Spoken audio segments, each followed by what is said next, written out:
श्री कृष्ण श्री कृष्ण श्री कृष्ण श्री कृष्ण। गुरुर्ब्रह्मा गुरुर्विष्णुः गुरुर्देवो महेश्वरः गुरु साक्षात् परं ब्रह्म तस्मै श्री गुरवे नमः। तस्मै श्री गुरवे नमः। मुळीचा तो पुरुषोत्तम संकल्पे जीवत्वाचा भ्रम संकल्प त्यागे ब्रह्म होय अनायसे पाहि पा। कल हमको बताया असल में हम है पुरुषोत्तम, पुरुष नहीं है, पुरुषोत्तम है। 15वें अध्याय में भगवान श्री कृष्ण कहते हैं द्वौ इमौ पुरुषौ लोके क्षरश्चाक्षर एव च क्षरः सर्वाणि भूतानि कूटस्थोऽक्षर उच्यते उत्तमः पुरुषः तु अन्यः परमात्मा इति उदाहृतः यो लोकत्रयमाविश्य विवर्ति अव्यय ईश्वरः। तो पुरुष और पुरुषोत्तम में क्या फर्क है? हम सभी पुरुष हैं, स्त्री भी पुरुष है। कैसे? पुरी शयनात् पुरुषः। पुरी माने देह, जगन्नाथपुरी नहीं, पुरी माने देह। इस देह में जो प्रकट हो रहा है वो पुरुष है। उदाहरण से बल्ब में जो प्रकाश प्रकट हो रहा है वो पुरुष है। माने क्या? ये बल्ब का जो प्रकाश है ये एक विशेष एरिया में लिमिटेड है, सब जगह नहीं है। और जो बिजली है जो इन बल्बों में प्रकाश के रूप में प्रकट हो रही है, यह जो बिजली है ये पुरुषोत्तम है। अब देखो कितना फर्क हो गया। तो पुरुष और पुरुषोत्तम में क्या फर्क हो गया? पुरुष के लिए देह का होना आवश्यक है। जो प्रकाश है बल्ब में उसके लिए बल्ब का होना आवश्यक है। केवल बिजली में प्रकाश नहीं, केवल बल्ब में प्रकाश नहीं। देखो, तो जब बिजली और बल्ब ये दोनों इकट्ठे आ जाते हैं तब जाकर के प्रकाश प्रकट होता है। इसी प्रकार से केवल परमात्मा में जीव नहीं है और केवल प्रकृति में जीव नहीं है। दो प्रकार की सृष्टियों की बात पंचदशीकार कहते हैं। दो प्रकार की सृष्टियां हैं। एक है ईश्वर सृष्टि, दूसरी है जीव सृष्टि। ईश्वर की सृष्टि में दुख है ही नहीं और जीव की सृष्टि में सुख है नहीं। अब ये दोनों की सृष्टियों को अलग अलग करके देखें तब ये पुरुषोत्तम किसको कहते हैं ये समझ में आएगा। देखो, ईश्वर की सृष्टि में स्त्री है। स्त्री की और स्त्री को कोई समस्या नहीं, लेकिन वही स्त्री जब किसी की कन्या बनती है, किसी की पत्नी बनती है, किसी की माँ बनती है, किसी की सास बनती है, किसी की बहू बनती है, तो वहाँ से अब समस्या शुरू हो गई। तो भगवान ने जो निर्माण किया है वो स्त्री को निर्माण किया है और हम लोगों ने जो निर्माण किया है वो है ये भिन्न भिन्न रिश्ते नाते। तो मुळीचा तो पुरुषोत्तम, originally she is a woman, संकल्पे जीवत्वाचा भ्रम, संकल्प कर लिया, अब लड़की बड़ी हो गई, अब इसकी शादी कर देनी चाहिए। कौन विचार कर रहा है? पिता।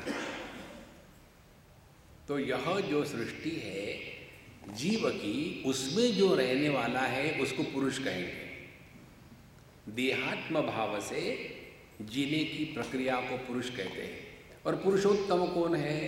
पुरुषोत्तम वो है जो देह से प्रकट हो रहा है लेकिन देहों के जो लिमिटेशंस है उसके द्वारा प्रभावित नहीं हो रहा है। ये दो शब्द ठीक से समझ लेना।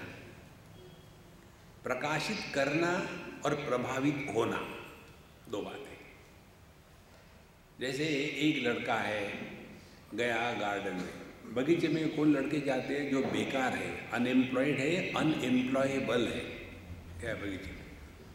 अब वहाँ जा कर के बस बैठा है, उधर से इक्वली बेकार लड़की आती है और आने के बाद एक दूसरे को देखा, आगे चले गए तो संसार निर्माण नहीं होगा, लेकिन वहाँ रुक गए।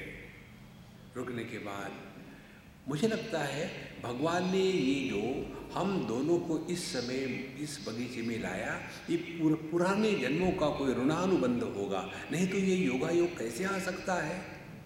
शुरू हो गई खिचड़ी और उसके बाद अपनी दुनिया निर्माण हो जाती है।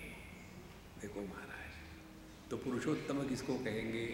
जो सब में है लेकिन किसी के भी द्वारा प्रभावित नहीं होता, वह पुरुषोत्तम। यही बात भगवान 15वें अध्याय में कहते हैं। मत्तः नहीं, 15वें अध्याय में कहते हैं मत्तः स्मृति ज्ञानम अपोहनंच सर्वस्य चाहम हृदि सन्निविष्टः। मत्तः स्मृति ज्ञानम अपोहनम च वेदैश्च सर्वै अहमेव वेद्यः वेदांतकृत वेद विदेव च। यहाँ भी भगवान ने पुरुषोत्तम शब्द का प्रयोग किया है। पहले कहते हैं सर्वस्य चाहम हृदि सन्निविष्टः। एक बार हम कहीं बोल रहे थे इस पर और हमने कहा कि देखो भगवान ने कहा सुबह उठ करके चाय पिया करो, सर्वस्य चाहम, चाय पिया, सब ने पीनी चाहिए चाय।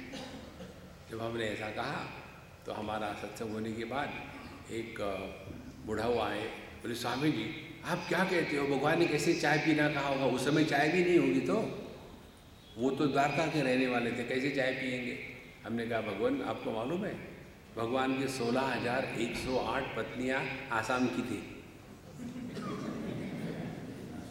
जिसको प्राग ज्योतिषपुर कहते हैं ना, वो गुवाहाटी है आज की। अब जिसके एक नहीं दो नहीं 16,108 ससुर आसाम के होंगे, वो चाय पीने से बच सकता है? उनको तो वो चाय की पत्ती के पकौड़े बना के खिलाएंगे। सर्वस्य चाहम, मैं सभी के हृदय सन्निविष्टः, मैं सबकी आत्मा हूं। देखो सबकी आत्मा, और मेरे ही कारण स्मृति ज्ञानम अपोहनंच चार, च माने चौथा, तो ज्ञानम माने जागृत अवस्था। जागृत अवस्था बुद्धि प्रधान होती है, इसमें लॉजिक बहुत चलता है।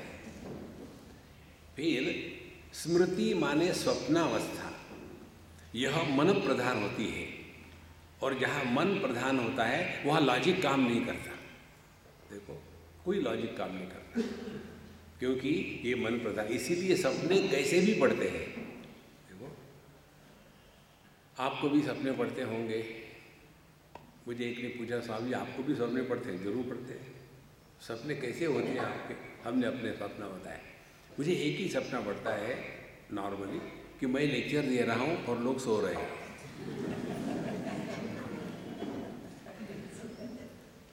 और एक बार ऐसे हुआ कि मैं कहीं जा रहा था और ट्रैफिक की भीड़ भाड़ थी, तो वो हमारी कार रुक गई। तो वहाँ बगल में एक मदारी अपने बंदरों को नचा रहा था। बढ़िया उसको कपड़े पहना दिए, रस्सी से बांध के रखा, और उसके पश्चात वो डमरू बजा करके टन टन टन टन टन चारों तरफ से घुमाया, पैसा इकट्ठा किया और फिर पूछा गंगाराम गंगाराम। गंगाराम हंसने लगा, शादी करोगे? कूद मिलने लगा, यस शादी करेंगे शादी करेंगे। फिर दूसरी बार घुमाया, फिर पैसा इकट्ठा किया, फिर उसको बांध दिया। फिर रूपमती को ले आए। रूपमती रूपमती गंगाराम से शादी करोगे? रूपमती कहते थू थू थू। अब ऐसा जब ड्रामा चल ही रहा था, हमारी गाड़ी चल पड़ी, ट्रैफिक ठीक हो गया होगा। अब हम गए, लेक्चर दिए, वापस आ गए, रात को सोए। सोने के बाद रात को सपना आया, गंगाराम प्रवचन कर रहा है, रूपमती बैठी हुई थी। कोई लॉजिक नहीं, कोई रीजन नहीं। देखो, तो मत्तः ज्ञानम माने जागृत अवस्था जो बुद्धि प्रधान होती है, जिसमें लॉजिक रीजन होता है, और सपना जो मन प्रधान है, उसमें कोई लॉजिक रीजन नहीं। और अपोहनम माने जागृत और स्वप्न, ज्ञान और स्मृति, इन दोनों का जिसमें अभाव है वह सुषुप्ति अवस्था। तो मत्तः मेरे ही कारण जागृत भी है, स्वप्न भी है, सुषुप्ति भी है, और चकार माने चकारात समाधि। हम सबके केवल 4 ही अनुभूतियाँ होती हैं, जागृत, स्वप्न, सुषुप्ति और समाधि। तो ये चारों के चारों मेरे कारण है, भगवान कहते हैं। अब ध्यान से सुनना, जागृत अवस्था में जो जागृत पुरुष होता है उसको स्वप्न, सुषुप्ति और समाधि में प्रवेश नहीं होता। तो कैसे? मेलबर्न की बात है, हमारे कहीं रिट्रीट थी। पहली रात को हम लोग सोए, फिर दूसरे दिन सुबह से मेडिटेशन से क्लास शुरू हो रही। तो नाश्ते के लिए जब हम बैठे तो एक पति पत्नी आए। जब भी पति पत्नी आते हैं ना, तो मेरा ब्लड प्रेशर बढ़ जाता है, क्योंकि एक ही पति पत्नी की कंप्लेन करेगा, पत्नी पति की कंप्लेन करेगी। तो मैंने बोला कि हाँ बैठो। बोले स्वामी जी आप इनको समझाओ। मैंने कहा देखो वो एकदम ना समझे, इनको नहीं समझाया जा सकता। बोले मुझे भी लगता है वो ना समझे, इनको कुछ समझ भी नहीं आता है, बिल्कुल बेवकूफ़ है। ऐसा जब मैंने कहा तो पति को गुस्सा है, स्वामी जी आप मुझे ना समझ बेवकूफ़ कहते हैं। बिल्कुल ठीक बात है, समझदार होते तो इससे शादी करते। समझदार लोग ऐसे शादी नहीं करते। There is nothing like intelligent husband in this world, you know. Intelligent people never become husband. तो बोले रात को ये बहुत जोर से खर्राटे मारते हैं,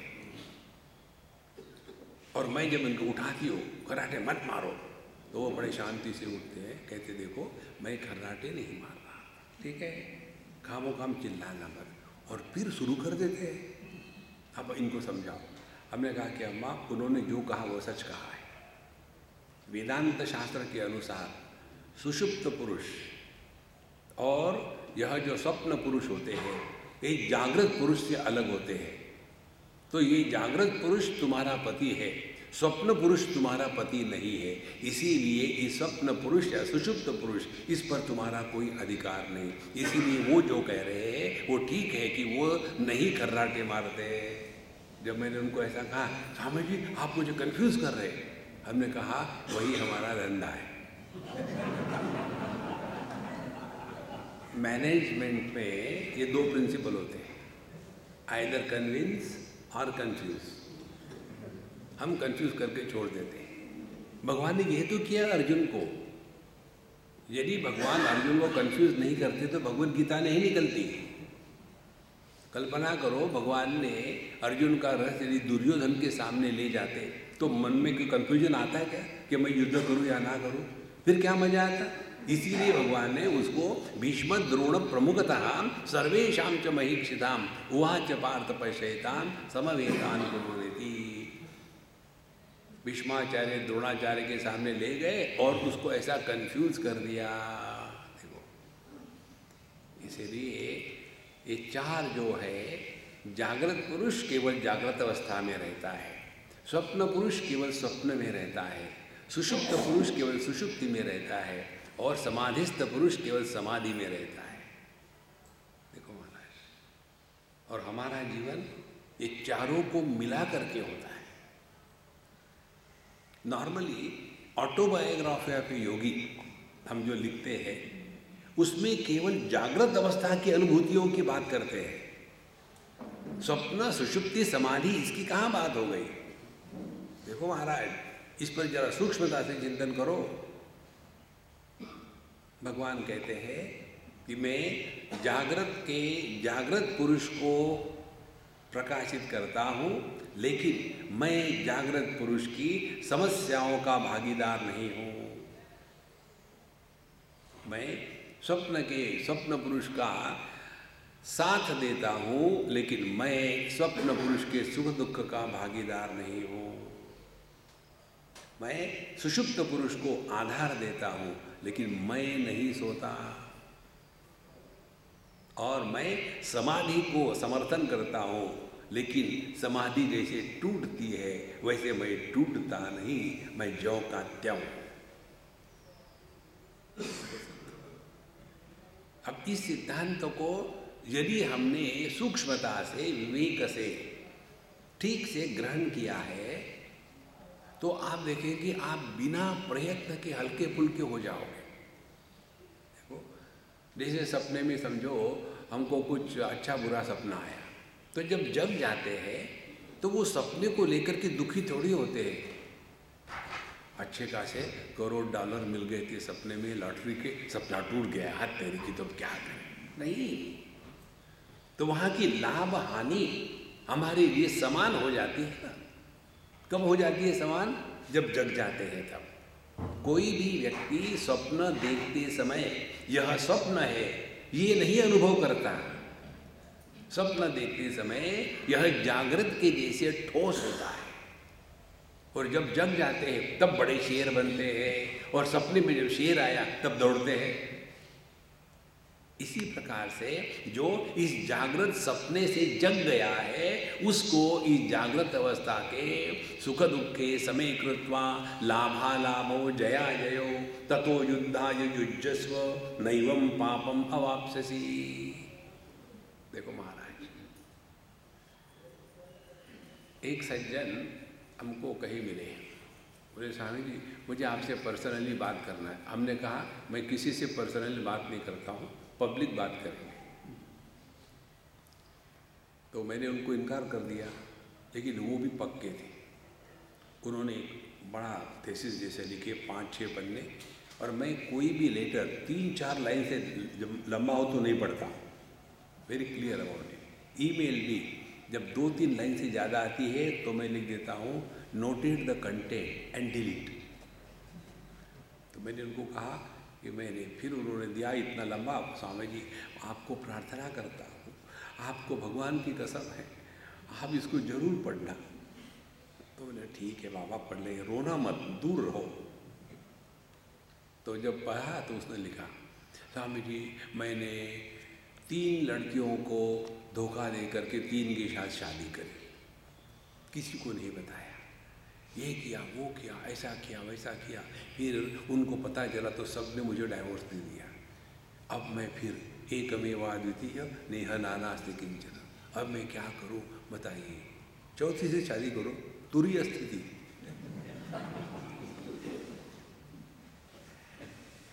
अब मैंने उनको कहा कि देखो प्रभु, मैंने आपको कुछ पूछा था क्या? क्या आप कौन हो, क्या हो? ध्यान से सुनना, भूतकाल के बारे में केवल एक ही साधना हो सकती है, और वो है सिलेक्ट शिफ्ट डिलीट। भूतकाल को भूल जाओ। You cannot undo your past. जो ईगो जो कहते हैं ना, ईगो माने यही है, भूतकाल के बोझे को ढोने वाले गधे को ईगो कहते हैं। देखो, इसीलिए संतो मत्तः स्मृति ज्ञानम अपोहनंच, ये वाक्य कौन कह सकता है?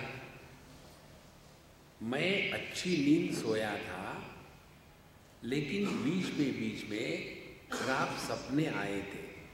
ये वाक्य कौन कह सकता है? जागृत पुरुष नहीं कह सकता, क्योंकि वो तो सो नहीं रहा था। गहरी नींद में जागृत पुरुष नहीं होता। और बुरे सपने देखे थे, सपने देखने वाला भी जागृत पुरुष नहीं था। लेकिन हम ये कहते हैं ना, तो ये कौन कहता है? ये वही कह सकता है कि जो जागृत में भी है, सपने में भी है, सुषुप्ति में भी है और समाधि में भी है। इसीलिए पुरुषोत्तम वो है जो उत्तम पुरुष है। उत्तम पुरुष माने क्या? थोड़ा व्याकरण सीख लो। संस्कृत के व्याकरण में जिसको हिंदी में अंग्रेजी में प्रथम पुरुष कहते हैं, उसको उत्तम पुरुष कहते हैं। जो द्वितीय पुरुष या होता है अंग्रेजी हिंदी में, उसको मध्यम पुरुष कहते हैं संस्कृत में।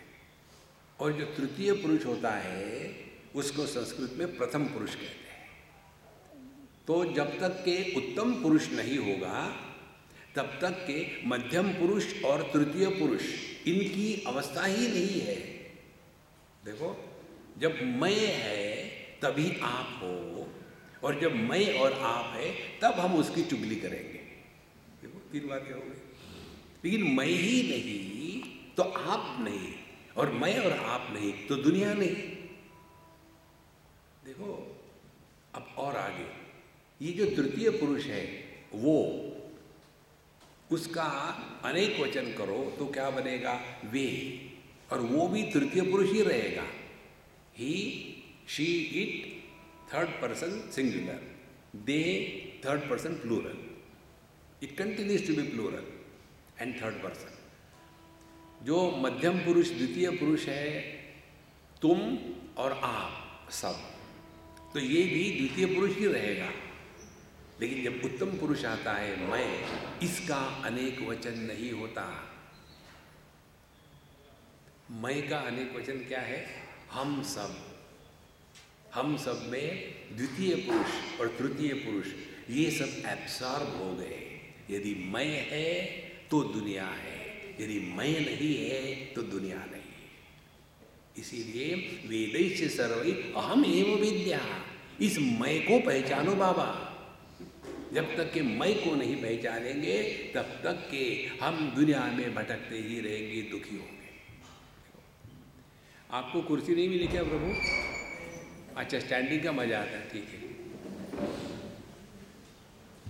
असली अरबी घोड़े बैठते नहीं, और जो यूजलेस होते हैं वो बैठते हैं। नारायण। तो मत्तः स्मृति ज्ञानम अपोहनंच वेदैश्च सर्वै अहमेव वेद्या। सभी वेदों का, शास्त्रों का प्रयोजन क्या है? इस मैं को पहचानो। वेद्य मानने जानने योग्य। देखो, तो भगवान रमण महर्षि के पास एक सज्जन पहुँचे और कहने लगे, महाराज मैं बड़ा दुखी हूँ। तो उन्होंने पूछा, आप कौन हैं? हम शुरू कर देते हैं, इसके पुत्र। हमने आपके बाप का नाम नहीं पूछा, आप कौन हैं? मैं अमेरिकन हूँ। हमने आपकी नेशनैलिटी नहीं पूछी, आप कौन है? मैं इंजीनियर हूँ। हमने आपका प्रोफेशन नहीं पूछा। मैं दुखी हूँ, तो आप कौन है? मैं पति हूँ। हमने आपका मैरिटल स्टेटस नहीं पूछा। आप हो कौन? हम जो भी बोलते हैं ना, केवल औपाधिक बोलते हैं। और उपाधि क्या है? भूतकाल का बोझा। इसको एक बार ट्राई करो संतो। अपने भूतकाल के बारे में जितना कम हो उतना कम बोलो। और जब आप असली वर्तमान में पहुंच जाओगे तो आपका मुंह एकदम बंद हो जाएगा। तब असली मौन शुरू हो जाता है। असली मौन किसको कहते मालूम है? भगवत गीता के अनुसार मन प्रसाद सौम्यत्वम मौनम आत्मविनिग्रह। असली मौन है अपने आप से बोलना बंद करो। दुनिया के साथ बात करो, अपने आप से बोलना बंद करो। हम लोग दुनिया के साथ मौन रखते हैं, कागज पेंसिल लिख करके चलते हैं साथ में। यहाँ बोर्ड लगा दिया, मैं मौन में हूँ।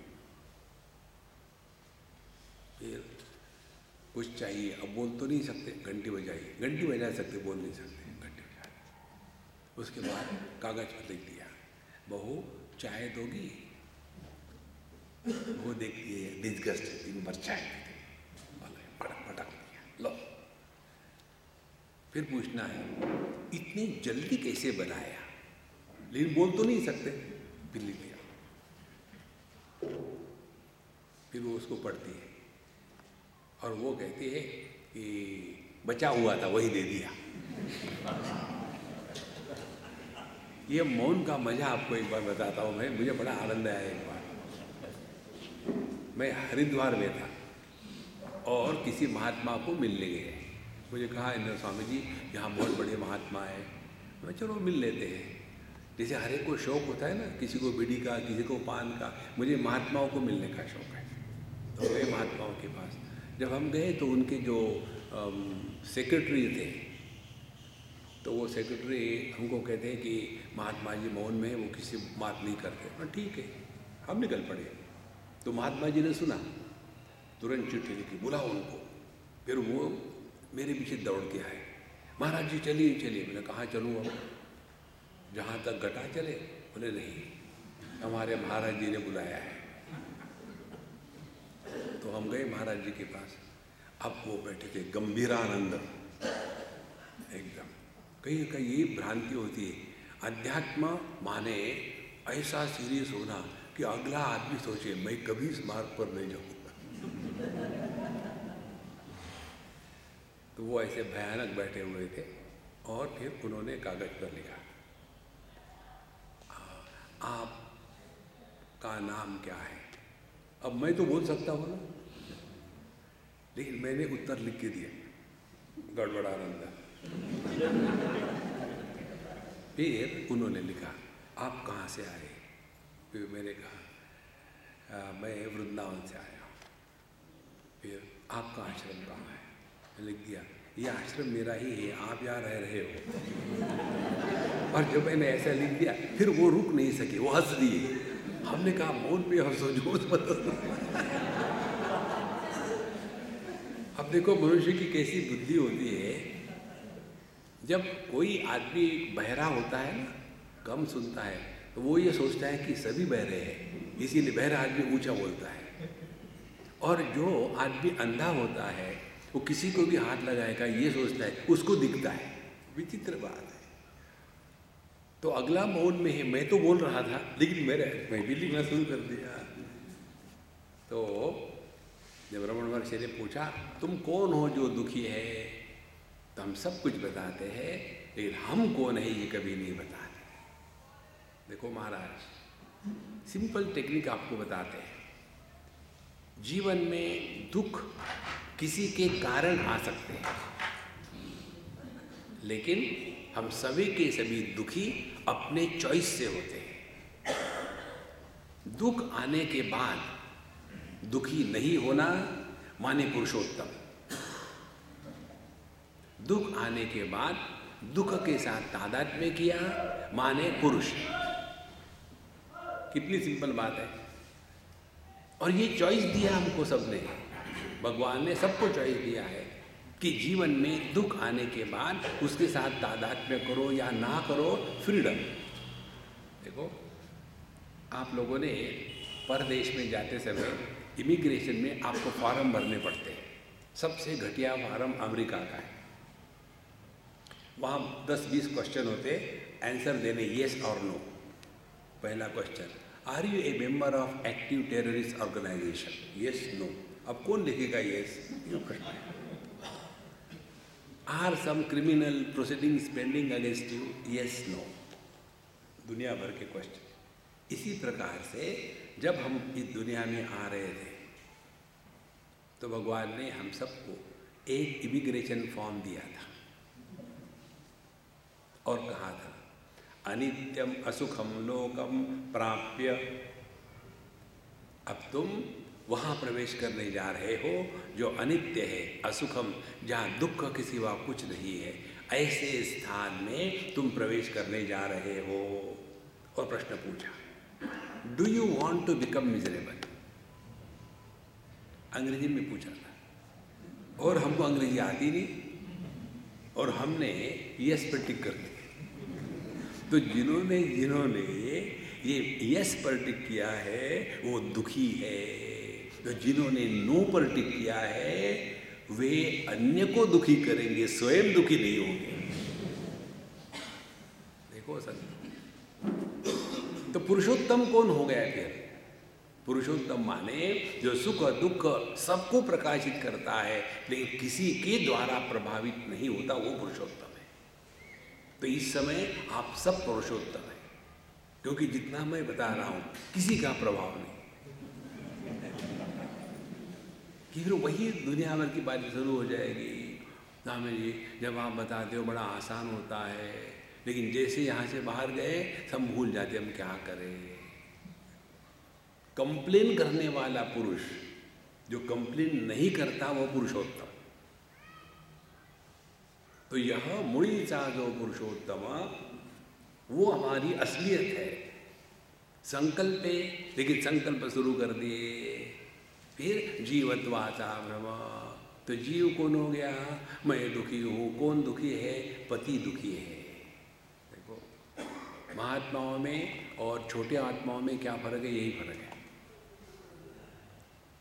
ऐसे नहीं कि महात्माओं के जीवन में कष्ट नहीं आते, दुख नहीं आते वो, लेकिन वो दुखी नहीं होते। एक उदाहरण ले लो। एक पतित पावन सीताराम हमारे दर्शन के लिए आए और आने के बाद हमको कहते महाराज जी हम बहुत दुखी है पत्नी के कारण, पता नहीं क्या हमने पिछले जन्म में पाप किया था, पूरा का पूरा पाप इसी जन्म में इकट्ठा सॉलिड कॉन्सेंट्रेट होकर के पत्नी के रूप में आया है, मैं क्या करूं? और रोना धोना शुरू कर दिया। अब उसके साथ मुझे डील करना है, तो दो प्रकार से डील हो सकता है। पहला प्रकार महात्मा बन करके, तो मैं उसको कहूँगा देखो पतित पावन जी, पति यह कॉमन नाउन है, ये प्रॉपर नाउन नहीं है। और पति वो होता है जो जीवन में दुखी ही होता है। जो पति दुखी नहीं है, something is wrong with him.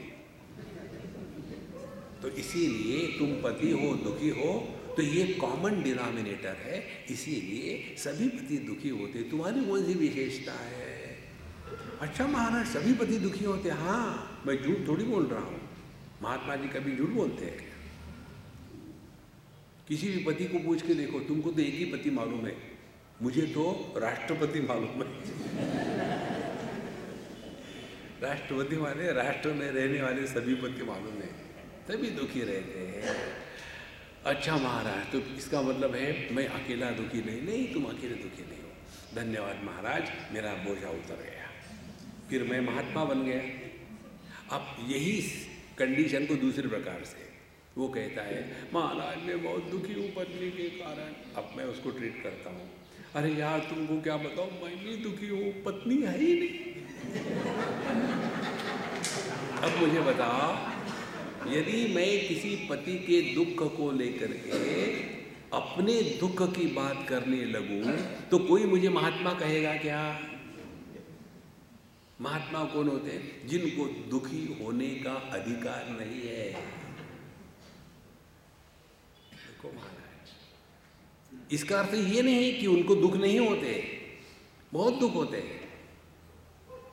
देखो एक बार एक अम्मा हमारे साथ जयपुर में आई, स्वामी जी हमको आपके साथ 8 दिन रह रहे हैं, हम चलो जयपुर आ गए। तो हम अपने कमरे में, उसका अपने कमरे में। हमने कहा एक कंडीशन है, स्वामी जी मैं सभी सत्संग को आऊँगी, इसलिए तो आई है, मेरे सत्संग की बात नहीं, मैं जहाँ जहाँ खाने को जाऊँगा वहाँ तुमको आना है।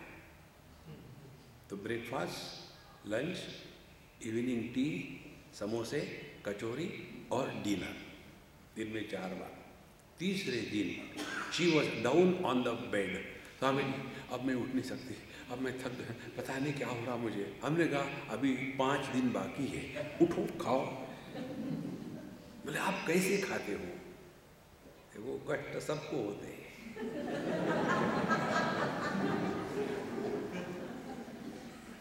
दुख होना एक बात है, दुखी होना ये अपना चॉइस है। अब देखो 2 बातें हो गई, आप डिसाइड करो कि आप पुरुष हो या पुरुषोत्तम हो। जिस दिन आपको ये बात क्लियर हो जाएगी, उस दिन के बाद समझ लेना आपके यहाँ रासलीला प्रारंभ हो गई। आज है ना शरद पूर्णिमा, शरद पूर्णिमा में भगवान श्री कृष्ण ने रासलीला करी। रासलीला किसको कहते हैं? जिस लीला में रस का आस्वादन होता है उसको रासलीला कहते हैं। देखो रसो वै सः रसगम हेवायम लब्ध्वानंदी भवति। परमात्मा रस स्वरूप है। देखो, नहीं तो हम अध्यात्म के नाम पर ऐसे सूखे सूखे हो जाते हैं, एकदम डिस्गस्टेड। हमारे तरफ देख करके अगला कहेगा भाई कुछ भी करो, इस मार्ग पर मत जाओ। हमने देखा है। इसीलिए संतो मुनि चालो पुरुषोत्तम, हम असल में पुरुषोत्तम है, लेकिन ये संकल्प के चक्कर में फंस गए, पुरुष बन गए। पुरुष बन करके वहाँ रुके क्या, और फर्दर गए ब्रांचिंग। फिर पति बन गए, पत्नी बन गए, भाई बन गए, माँ बन गए, बाप बन गए, और इसके कारण जीवन में दुखी रहते हैं। तो ये संकल्प का त्याग करना है। संकल्प का त्याग करने का तात्पर्य क्या है? संकल्प का त्याग करना माने अपने जो जो ड्यूटियाँ है उसको नाटक के जैसी परफेक्टली करो। नाटक में एक्टिंग करने वाला एक्टिंग परफेक्टली करता है, लेकिन वो एक्टिंग करते समय वो कैरेक्टर के साथ तादात्म्य नहीं करता। देखो, बहुत पुरानी बात है, 60s की होगी। पहली बार हमने रामलीला देखी उत्तर प्रदेश में, फर्स्ट टाइम। हम भी उस समय जवान थे, तो बीच में जब ब्रेक हुआ तो हमने सोचा जरा स्टेज पे जाके देखिए ये रामलीला होते कौन। पहली बार देखे थे, मालूम नहीं। वहाँ तो सभी पुरुष ही सब पार्ट करते, तो और खुले ग्राउंड में होता है, बीच में स्टेज, और हम पीछे चले गए और प्रसंग चल रहा था हनुमान जी और सीता जी का। तो वो पर्दा गिरा ब्रेक के लिए, हम पीछे गए देखने के लिए। हनुमान जी ने फट से अपने यहाँ से बीड़ी निकाली और सीता को कहा, सीता माचिस काट। सीता ने माचिस काटी और फिर हनुमान जी ने बीड़ी को फूंकना शुरू कर दिया। सीता जी ने आग लगा दी और उसके बाद 2-4 उनके पफ हो गए। उतने में घंटी बजी, फटाफट फू फू करके एकदम जैसे पर्दा उठ गया तो वहाँ हे माते सिगरेट बुझानी पड़ी। देखो, यही जीवन है। Don't become serious in life. हम आपको ये सिंपल टेक्निक बताते हैं, जैसे आप सत्संग सुनते हो ना, वैसी दुनिया की बातें सुनो।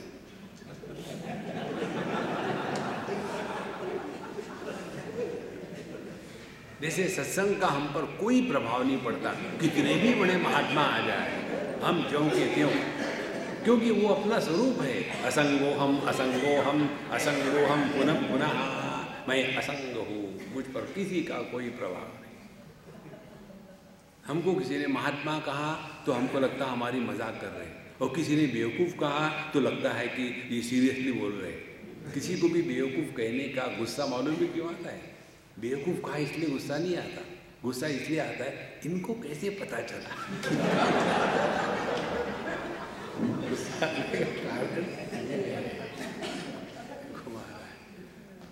तो मुड़ी चालो पुरुषोत्तम, हमारा जो स्वरूप है उसको ढका दिया है इस संकल्पों ने। और ये मालूम है कैसे ढकते हैं? ध्यान से सुनना। जैसे समुद्र को लहरें ढक देती हैं, जैसे पानी को समुद्र ढक देता है। ध्यान से सुनना। समुद्र पानी को कैसे ढकता है? हम जब विशाखापट्टनम गए थे, समुद्र में गए बोट में बैठ करके, और थोड़ा सा सी रफ हो गया था, तो हमने पूछा उस नाव वाले से कि यहाँ इस जगह समुद्र में पानी कितना गहरा है? समुद्र में पानी कितना गहरा है? वास्तविकता क्या है? समुद्र में पानी नहीं है, पानी में समुद्र है। देखो कितनी छोटी सी बात है। हम कहते हैं कि गहनों में सोना है क्या? वास्तविकता क्या है? सोने में गहने अध्यारोपित कर दिए। इसको कहते विपरीत भावना, ये उल्टी समझ है। उसी प्रकार से हम सोचते हैं हम देह के अंदर है, हम देह के अंदर नहीं है, देह हमारे में है। क्योंकि देह को जिंदा रखने वाले प्राण, प्राण देह का आधार है, तो आधार आधेय से बड़ा होता है। उसके बाद यह जो मन है, मन में प्राण और देह है, देह में मन और प्राण नहीं है। देखो, जैसे मैं आप सबको देख रहा हूं, तो क्या आप मेरे देह के अंदर घुस गए हो? केवल मन में हो। इसी प्रकार से चैतन्य में ये संपूर्ण सृष्टि है। तो जिसने अपने इस विपरीत भावना को ठीक कर लिया है, वो व्यक्ति संकल्प का कभी भी बोझा नहीं उठाएगा। सत्य है। इसीलिए मुळीचा तो पुरुषोत्तम संकल्पे जीवत्वाचा भ्रम संकल्प त्यागे। तो संकल्प का त्याग करना माने पहली बात अपने भूत को उतार देना।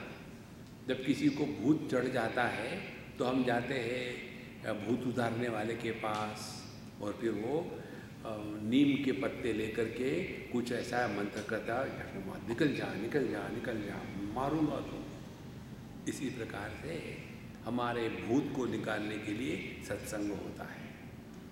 नीम के पत्ते कड़वे होते हैं, सत्संग भी कड़वा ही होता है महाराज। हमारी जितनी गलत धारणाएं हैं उन धारणाओं पर प्रहार होता है। देखो, एक ग्रंथ है भगवान शंकराचार्य का जिसका नाम सबको पता है कि भज गोविंदम। उसका दूसरा नाम है, उसको कहते हैं मोह मुद्गर। मोह माने हमारी गलत फहमियाँ, हमारी गलत फहमी अपने बारे में, दुनिया के बारे में, ईश्वर के बारे में और साधना के बारे में। ये जो गलत फहमियाँ हैं इस पर हमारे प्रहार हो जाता है। देखो कैसा प्रहार होता है।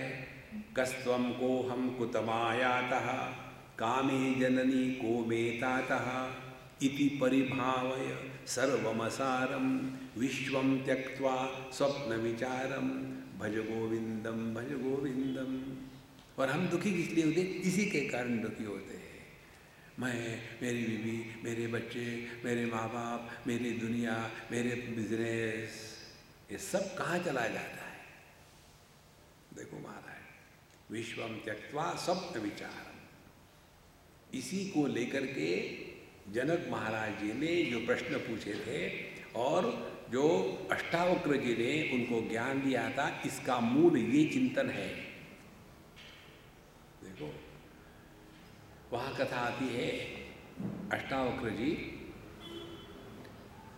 को पूछा गया, ये बताइए कि मैंने, जनक जी पूछते हैं कि सपना देखा था और उस सपने में मैं बहुत भूखा था, अकाल पड़ा हुआ था और एक अमीर आदमी खाना बांट रहा था। तो उस समय मैं खाना लेने के लिए लाइन में खड़ा हो गया, मुझे 2 रोटी और सब्जी मिली। उतने में एक कुत्ता आया, मेरी रोटी को छीन के भाग गया और मैं उसके पीछे दौड़ रहा था, गिर गया।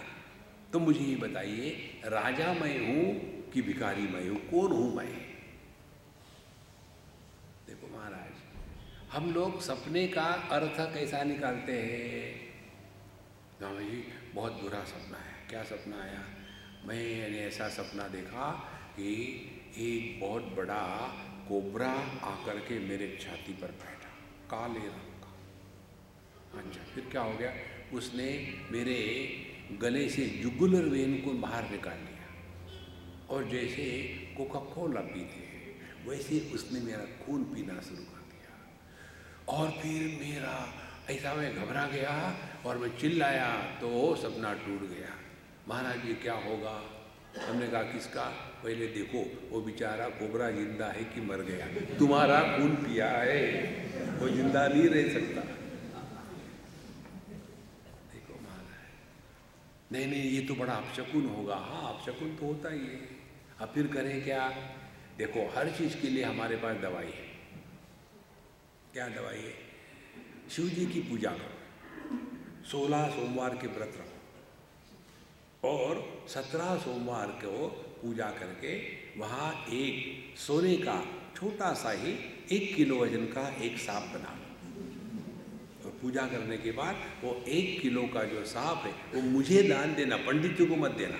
पंडित जी को दोगे तो दूसरा कोबरा आएगा। तो उससे क्या होगा, काला कोबरा उसकी परेशानी खत्म हो जाएगी, पीले कोबरे की शुरू हो जाएगी। देखो संतो, जिधर हमारा ध्यान है उसके अनुसार जीवन होता है। ध्यान अपने तरफ है तो आज तक कितने आके चले गए, हम ज्यों के त्यों हैं। संकल्प गति को कहते हैं। जहां गति है वहां संसार है, जहां स्थिति है वही जीवन की अंतिम गति है। देखो, और ये हम सब जानते हैं कि स्थिति में परमात्मा है, गति में संसार है।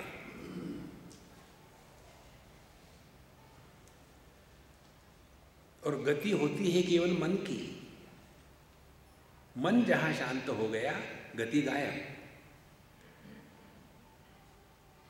और इसीलिए न जानते हुए भी हम जानते हैं, ध्यान के लिए बैठेंगे तो कैसे बैठेंगे, शांत होकर हिलेंगे नहीं। क्यों? कि गति का त्याग करना है। फिर सांस को बहुत धीमे धीमे चलाएंगे। क्यों? कि गति नहीं चाहिए। और फिर जाएंगे, मन में विचार नहीं आएंगे, आना चाहिए तो, लेकिन मन में विचार आते, फिर परेशानी। हाँ जी, सब कुछ ठीक होता है मेरा मेडिटेशन में, सिर्फ एक छोटी सी समस्या है कि मन भटकता है। भटकने तो तुमको क्या फर्क पड़ता है? तो हम सबको मालूम है, जहाँ गति है वहाँ संसार है, जहाँ गति नहीं है वहाँ परमात्मा है।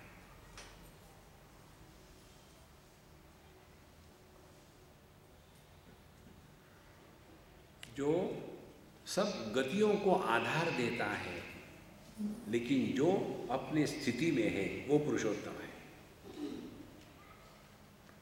हम प्रश्न पूछते हैं, पृथ्वी कहाँ है, पानी कहाँ है, अग्नि कहाँ है, जल कहाँ है? कभी किसी ने प्रश्न पूछा आकाश कहाँ है? आकाश में सब जाना आना हो रहा है, आकाश कहीं जाता आता नहीं है। जैसे आकाश में बादल आके चले जाते हैं, clouds come from nowhere, they go nowhere. इसी प्रकार से कितनी बार सपने आके चले गए, कभी इसके बारे में चिंतन किया हम लोगों ने कि वो स्वप्न पुरुष कहाँ गया, कहाँ से आया था?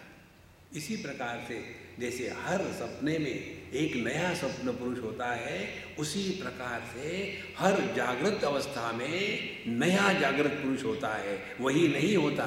Continuity is an illusion, it is not the truth. देखो, तो कितने बार जागृत के बादल आए, बरसे, चले गए। सपने के बादल आए, केवल गरजे, चले गए। फिर अंधकार हुआ, सुषुप्ति अवस्था, फिर निरभ्र आकाश, समाधि। तो जब आकाश में बादल नहीं होते तो आकाश पवित्र नहीं होता। जब आकाश में अंधकार होता है तो आकाश डरता नहीं। जब आकाश में केवल गर्जना होती है सपनों की तो आकाश टूटता नहीं। और जब जागृत के बादल बरसते हैं तो आकाश गिला नहीं होता। यह चिदाकाश अपना स्वरूप है महाराज। मुळीचा तो पुरुषोत्तम, संकल्पे जीवत्वाचा भ्रम, संकल्प त्यागे ब्रह्म। कोई भी परेशानी नहीं।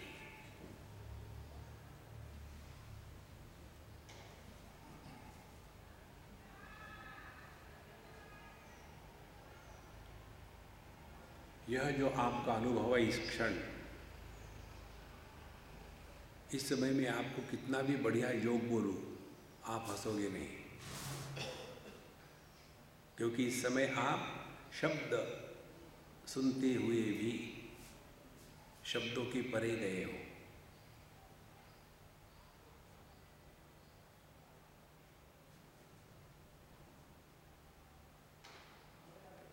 इस स्थिति में 24/7 रहना माने मुड़ीचा तो पुरुषोत्तम, इस ओवी का अर्थ हमको ग्रहण हो गया। यदि ये अनुभूति हमको 2 क्षण के लिए आ सकती है तो नित्य भी हो सकती है। और इस अनुभूति का विश्लेषण करो तो क्या विश्लेषण है? इस समय हम स्त्री नहीं, पुरुष नहीं, पति नहीं, पत्नी नहीं, भाई नहीं, बहन नहीं, सास नहीं, ससुर नहीं। इस समय वी आर नोबडी।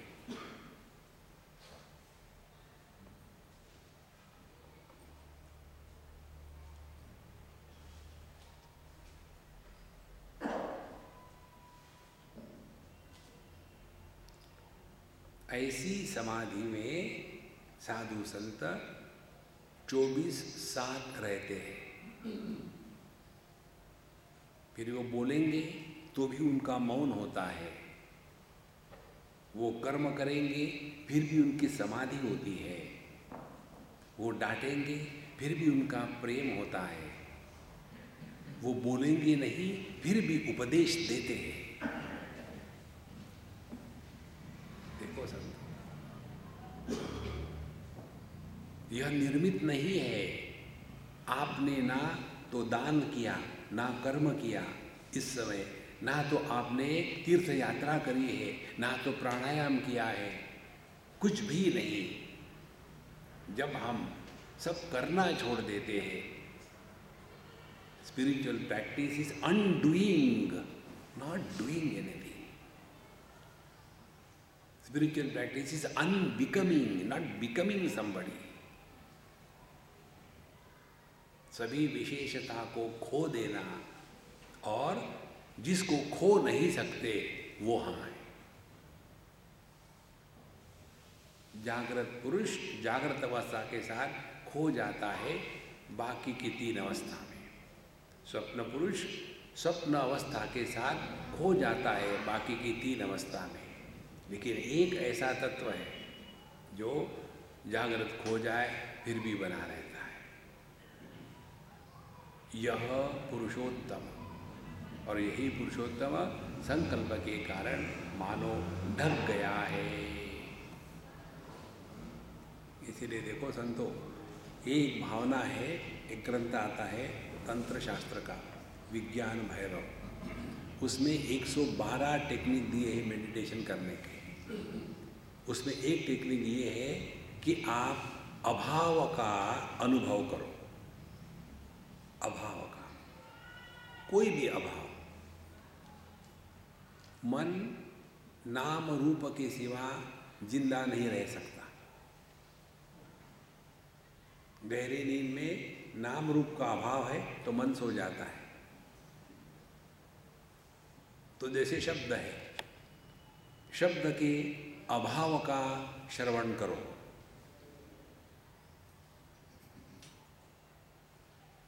शब्द का श्रवण होता है श्रवणेंद्रिय से। कान शब्द को ही सुन सकते हैं। शब्द के अभाव को कौन सुन रहा है? जो अभाव को अस्तित्व प्रदान करता है वह परमात्मा है, वह पुरुषोत्तम है।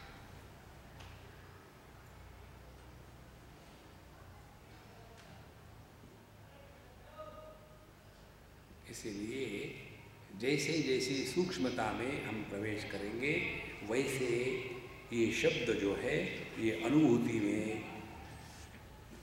प्रकट हो जाएंगे।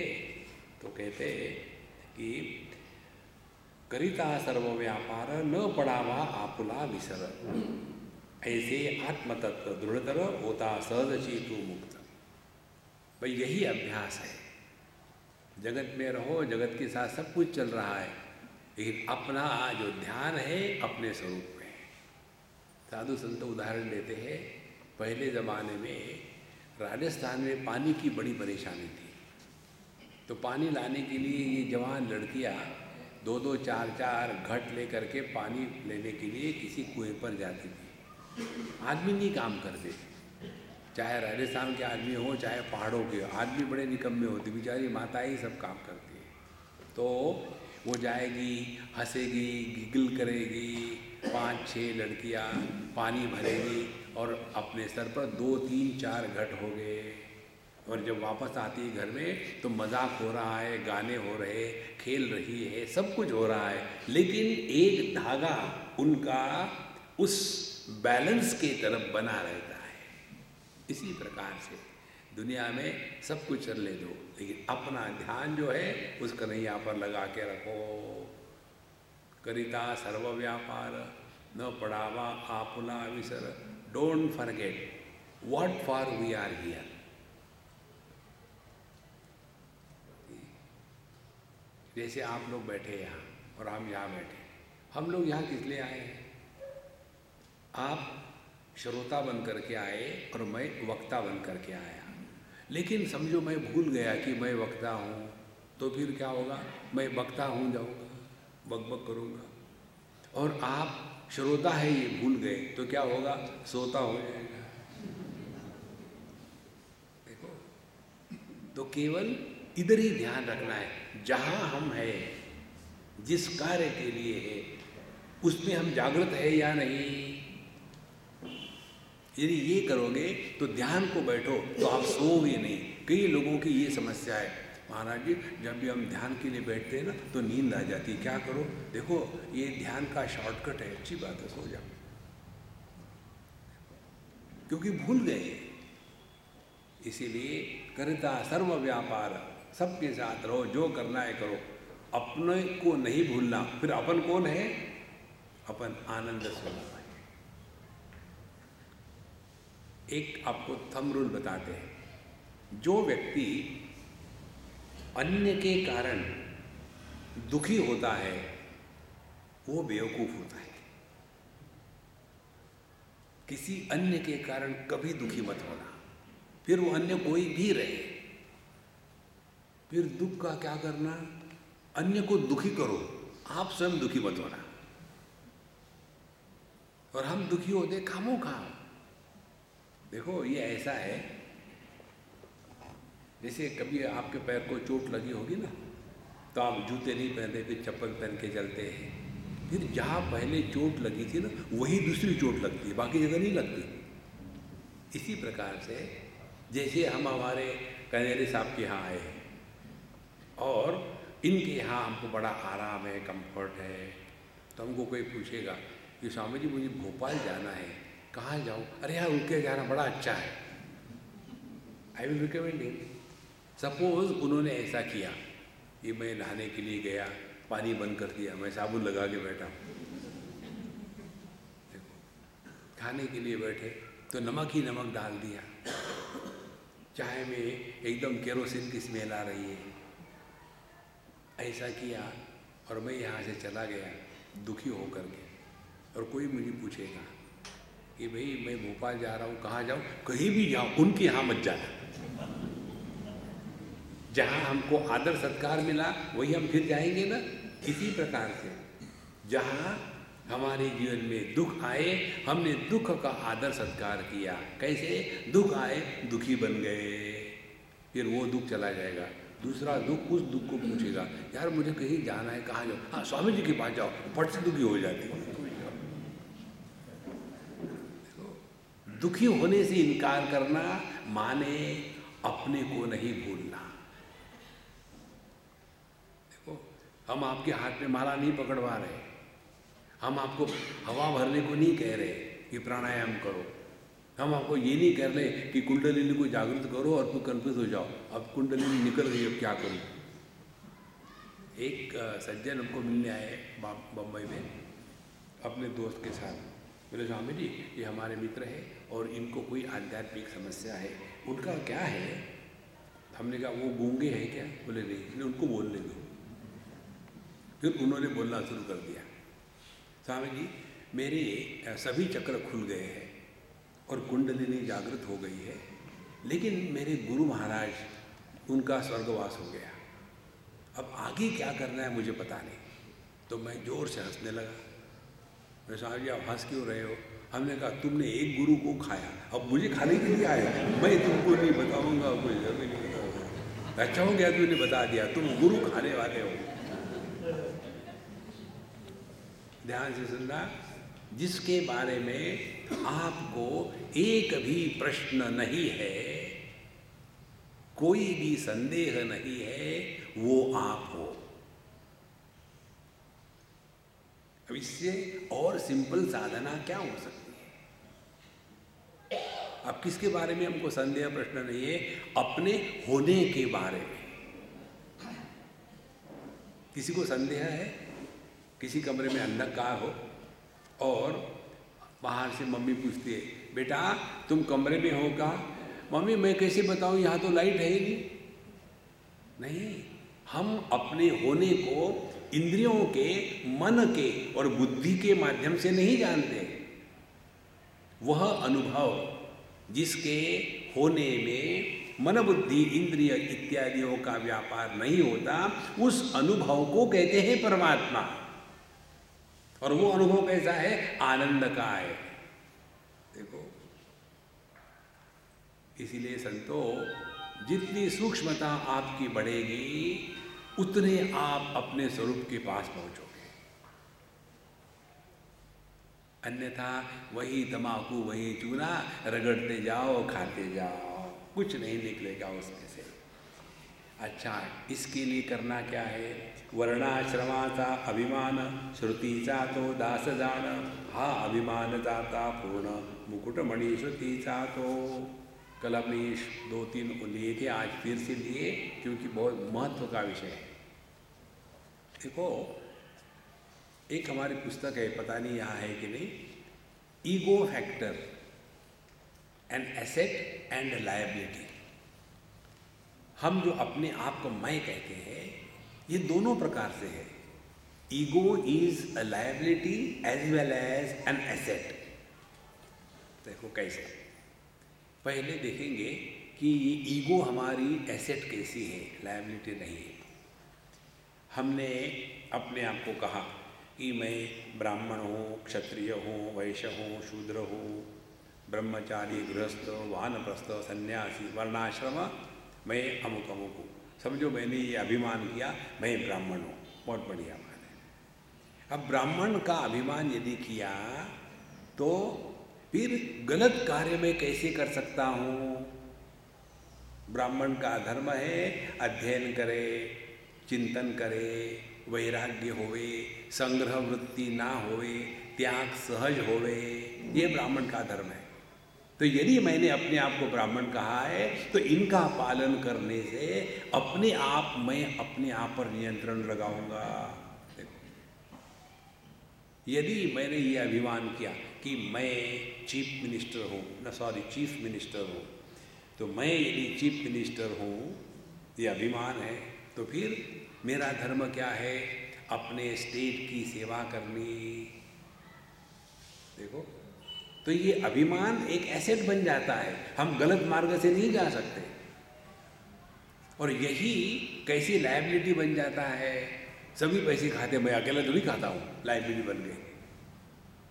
तो जब हम इनको समझते हैं कि इस ईगो को ऐसा जागृत करें कि जिसके द्वारा हम अपने आप को नियंत्रित रखें, इसी के लिए ये ईगो होना आवश्यक है। लेकिन यही ईगो लायबिलिटी बन जाता है जब हम अपने आप को अन्य के साथ कंपेयर करते हैं।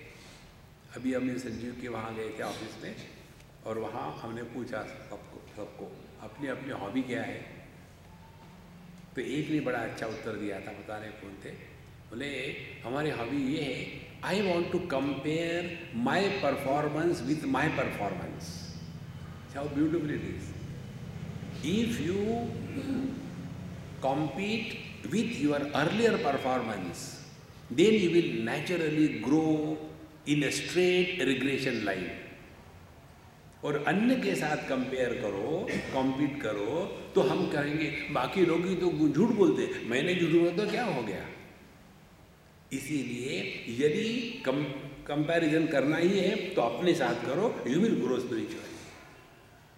इसीलिए वर्णाश्रमाचा अभिमान ये दोनों बन सकता है, एसेट भी बनता है, लायबिलिटी भी बनता है।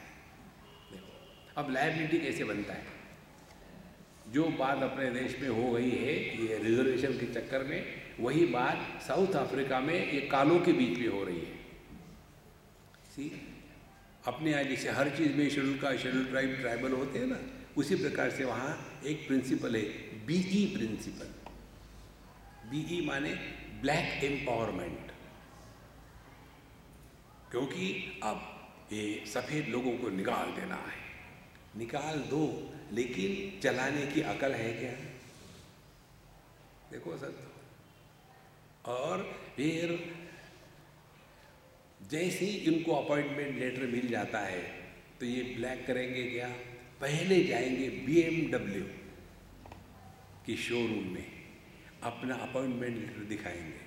अभी पहला तनख्वाह भी नहीं मिला, अपॉइंटमेंट में वहाँ से लेटेस्ट BMW का मॉडल लेकर के चल पड़ेंगे। ऐसा आदमी कुछ काम कर सकता है? तो हमने बहुत सहा है पिछले दिनों में ये सभी लोगों के नीचे, इसीलिए अब हम पावर में आएंगे। ये जो ईगो है ये अपना सत्यानाश कर रहा है। यही बात अपने देश में हो रही है।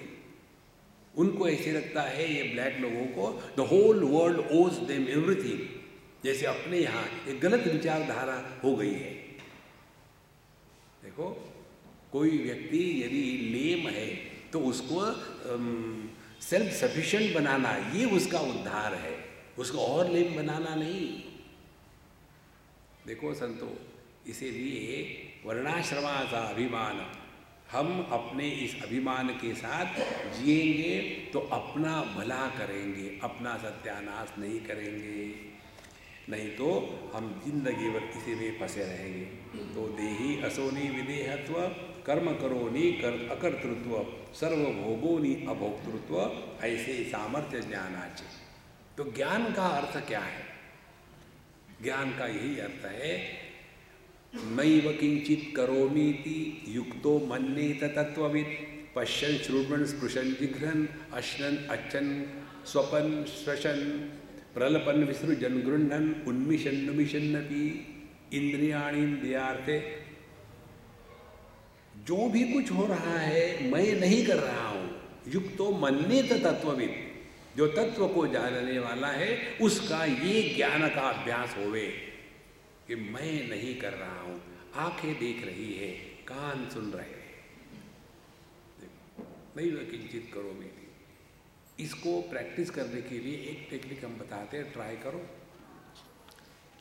अपने बोलने में पैसिव वॉइस का प्रयोग करो, जिसको संस्कृत में कर्मणि प्रयोग कहते हैं, और दूसरा होता है एक्टिव वॉइस, जिसको कहते हैं कर्तरी प्रयोग।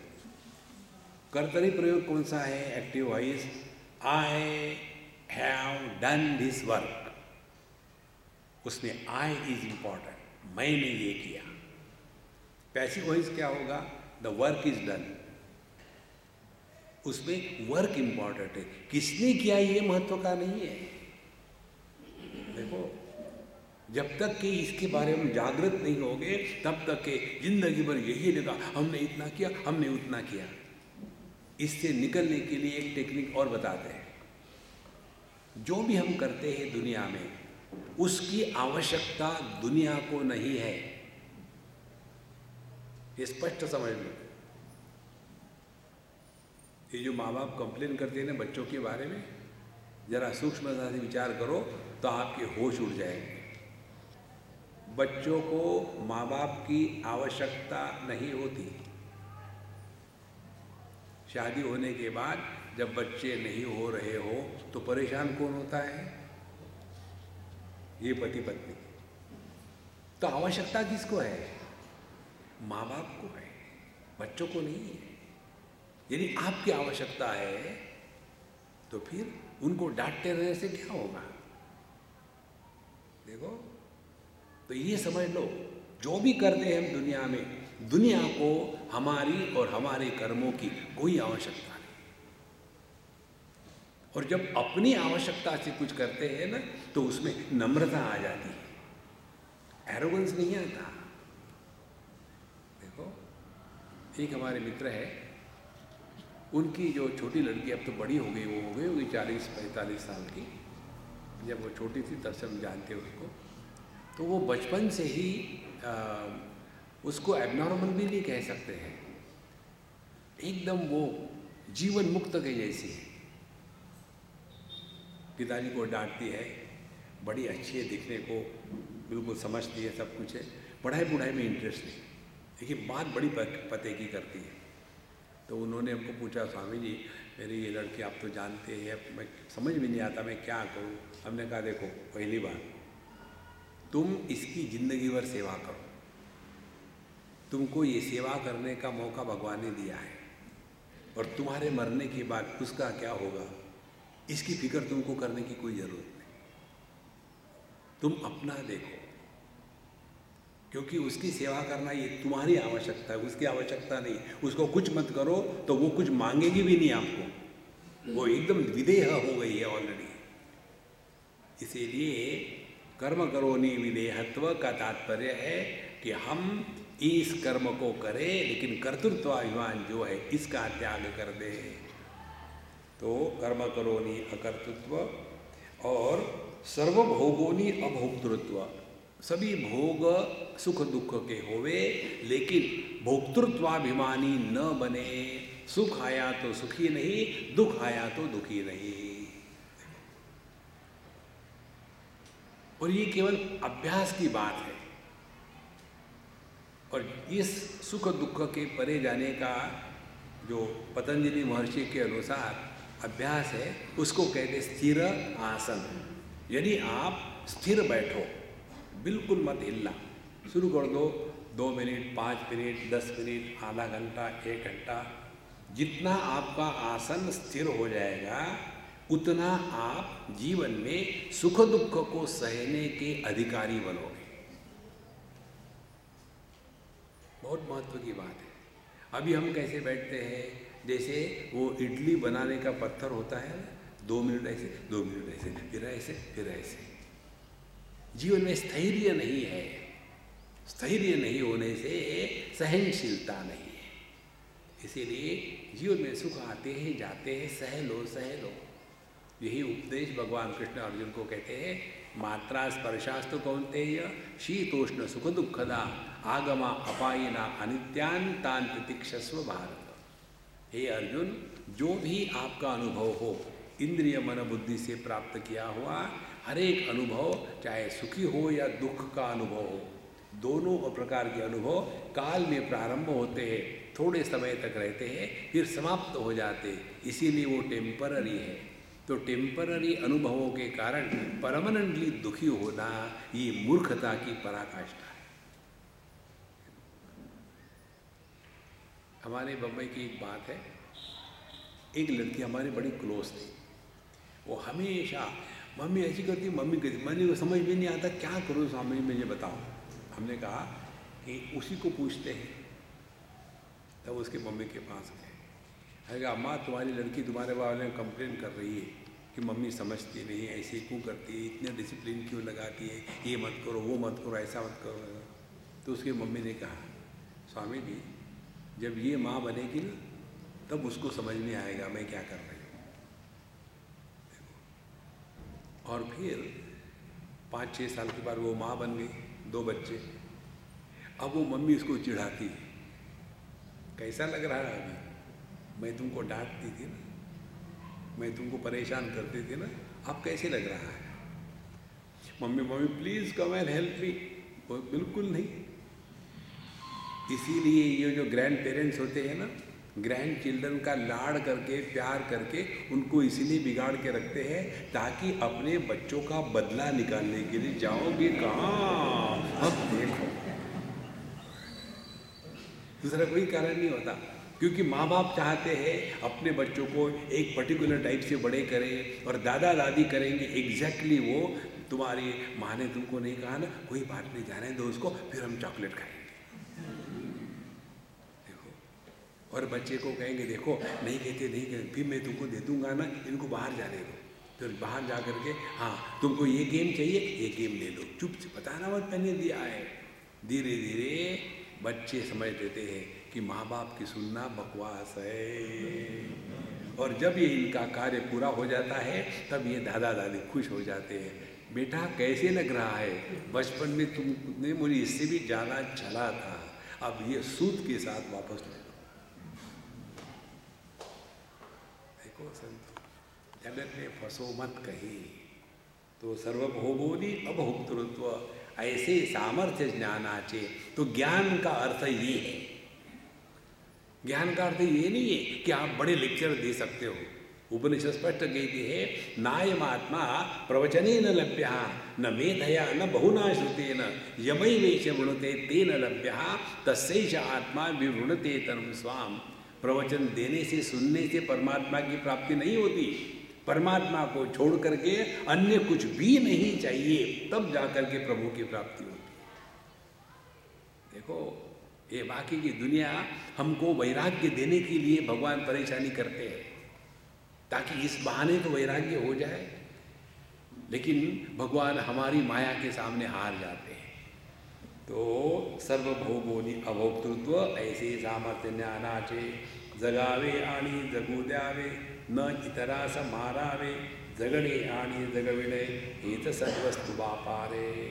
आगे कहते हैं कि आप जियो, दूसरे को जीने दो।